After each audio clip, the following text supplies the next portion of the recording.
Well, it's a beautiful Sunday morning here at Cashapp McGee, and I welcome you here to the Weathered Soul moment. And today, I finally be able to get a weekend into where I can actually finish these compost bins here. Now, if you see in back of me, I've got this big, tall compost bin, which I use as my current compost bin, and I put all my refuse, my grass clippings, my kitchen scraps and things like that, leaves and stuff around the yard. I put in that, and it's kind of a perpetual pile that I have going on, so it's never really finished until I get it where I try to get it finished. And I want to show you what I do today over here on this other side here is where I finish my compost pile. That is my oldest compost container there. And I make these things out of pallets and just put them together, four sides against each other, screw them together, and call them good. And they also migrate around the garden.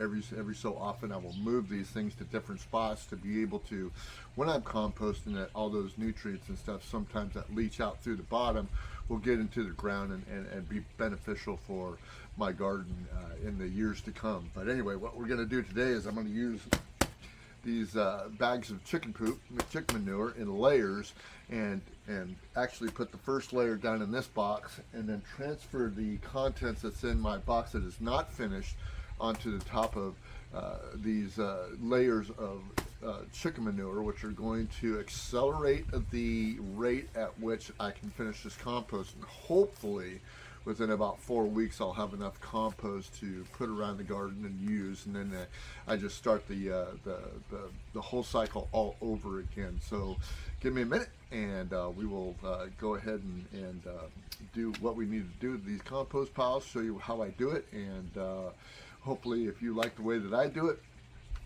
you can adopt that in your own. I have plans that I do for these compost bins that I make out of pallets. You can get those. There's going to be a link provided underneath these show notes or in a future show.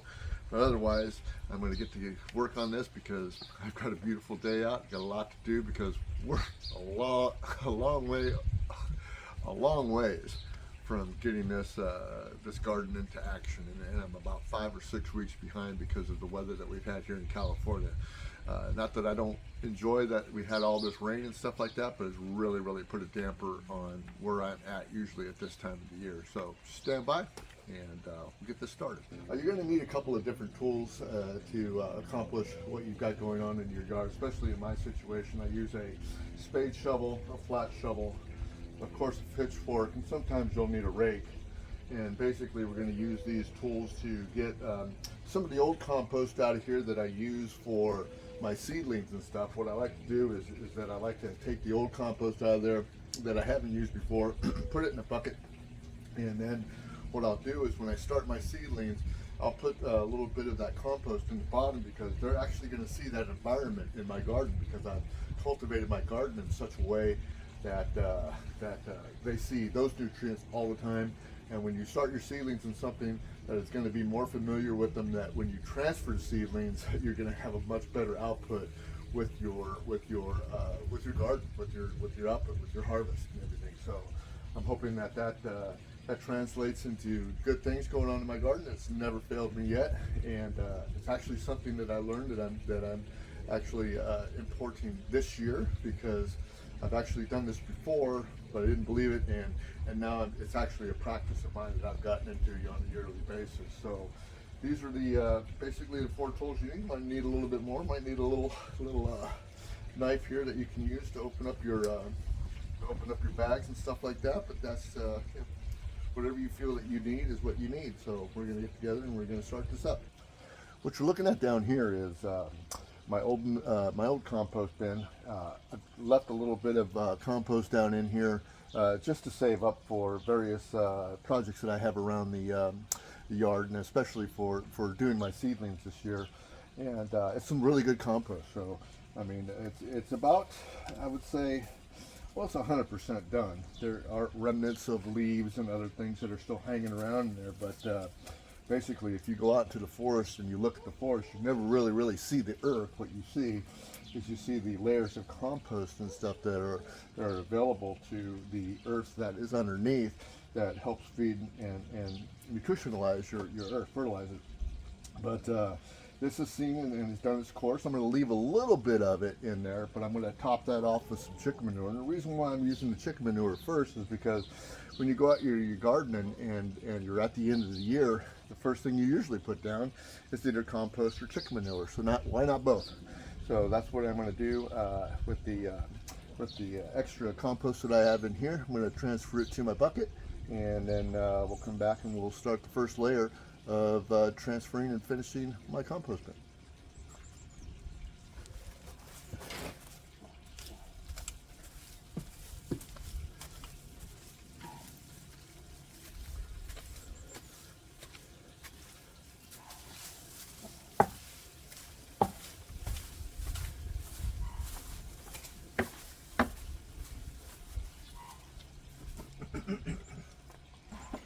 Bucket.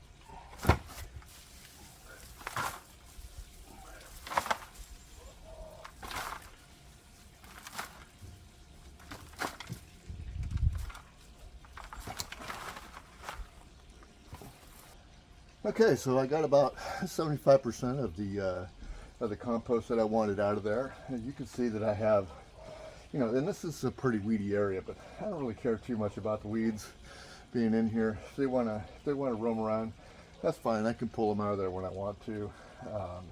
Like I said, I'm going to finish this compost pile in about 4 weeks, and then it's going to be out of there, and then we'll use it for transferring the next lot over. So basically all I'm going to do now is kind of level this all out, and then take my chicken manure, which is right over here, excuse me. I'll throw that bag down in there. Come in here and take my knife, open that chicken manure bag up, and just pile it in there, just like that.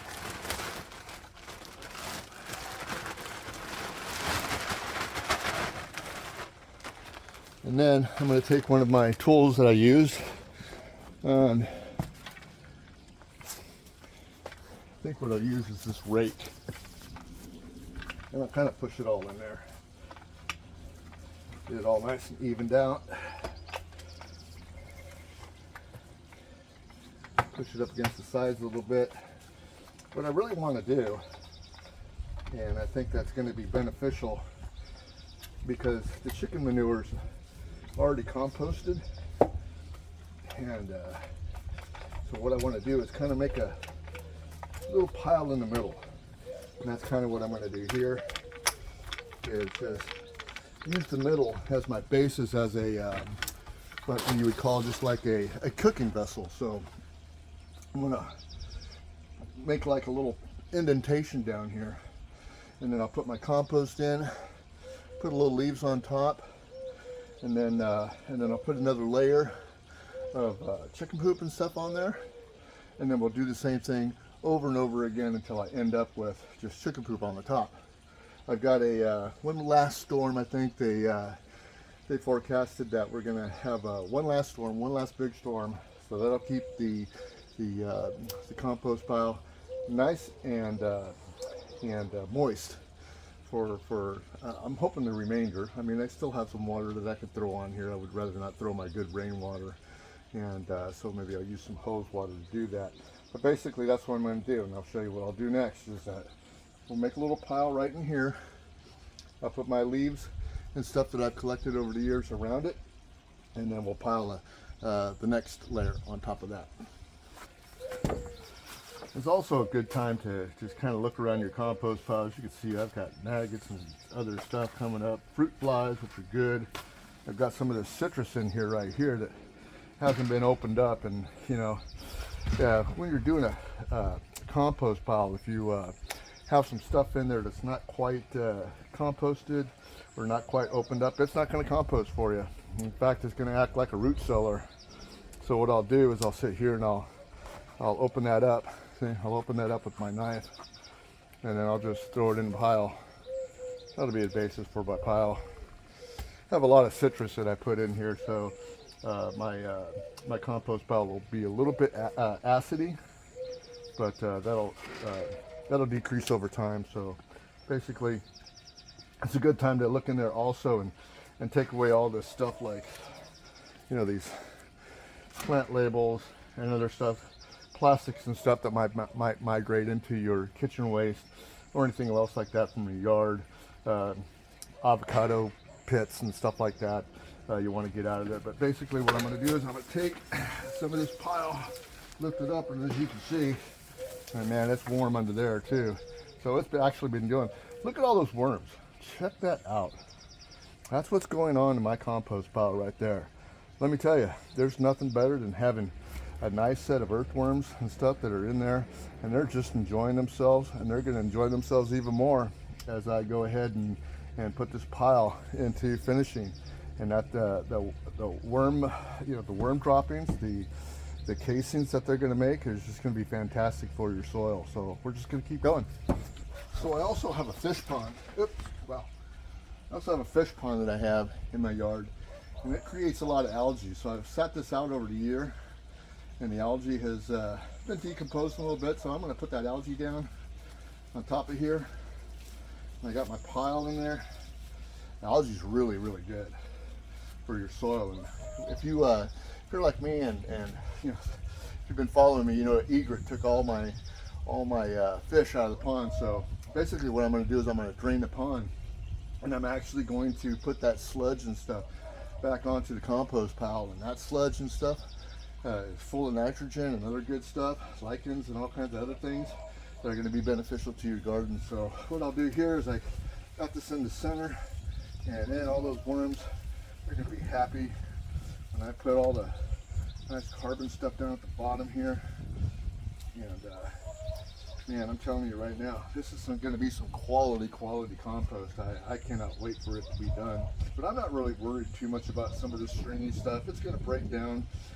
Basically, when I use my compost, sometimes I'll just go ahead and throw it down in the garden, and a lot of times what I'll do is I'll just take it out if it's going to be detrimental to what I'm doing. But basically, I just leave it there and I let nature take its course. And like I said, we're going to have some good compost here. So I'm going to grab a bag of leaves here. People around my neighborhood think I'm crazy because I come around to their house when they're raking up their leaves and stuff.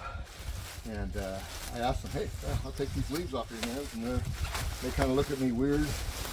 And but there's nothing like having leaves if you don't have leaves for yourself. Throw a bit of little leaves on there. Spread those around. What that's going to do is going to create like some air pockets and stuff. So next thing I'm going to do is I'm going to put another layer of chicken poop in there, and we'll do it again.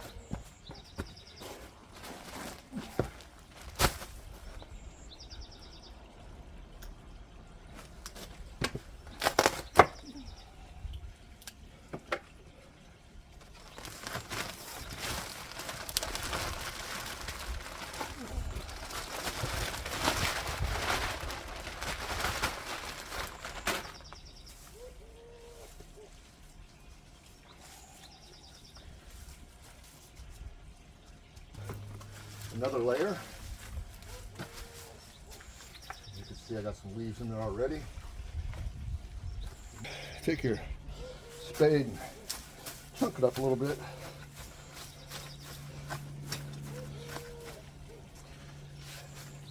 Put it back down in there, man.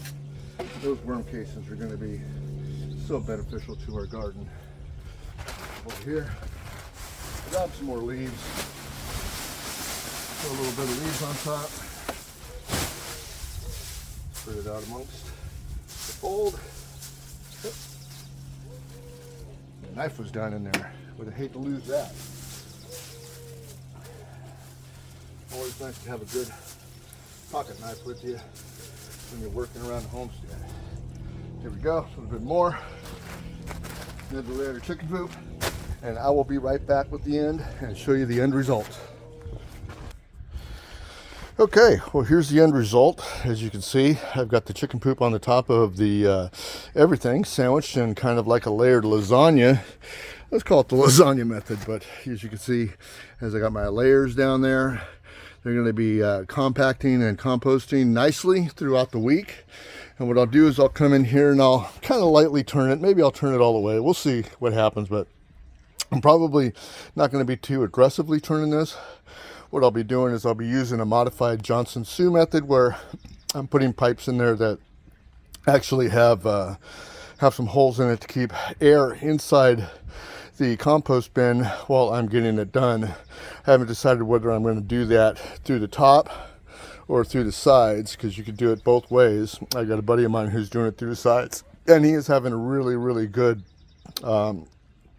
completion method with his compost. But that's what I got going on here. And then, like I said, I'll be turning this over in about probably after the rain on Tuesday. I'll come out here Wednesday or Thursday night and turn that over. What I've got left in the old compost bin, or the one that's going to be being used, is I left, of course, a nice layer of processing compost in there right now, and then I will be continuing putting all my scraps and stuff in there on a daily basis, weekly basis, whatever the case may be, whenever I get a little bit of material to put in there. The bottom line is this, guys: whatever composting method that you use, whether you follow Jack Spirko's advice on the different ways that he does compost, whether you use Billy Bond's advice on chicken tractor and steroids, or Eric Sider, the way he does his chicken tractor and steroids. I do cold composting, and that's what I do. That's what I'm used to, and it works well for me.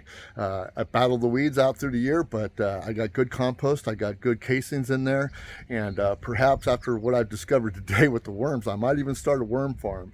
But that's another show for another day. Hey, if you like what you see on this channel, go ahead and subscribe to it. I would be more than happy for you guys to subscribe, like, and share everything you have. All the links and stuff that I can give you, I'll give you at the bottom of the page.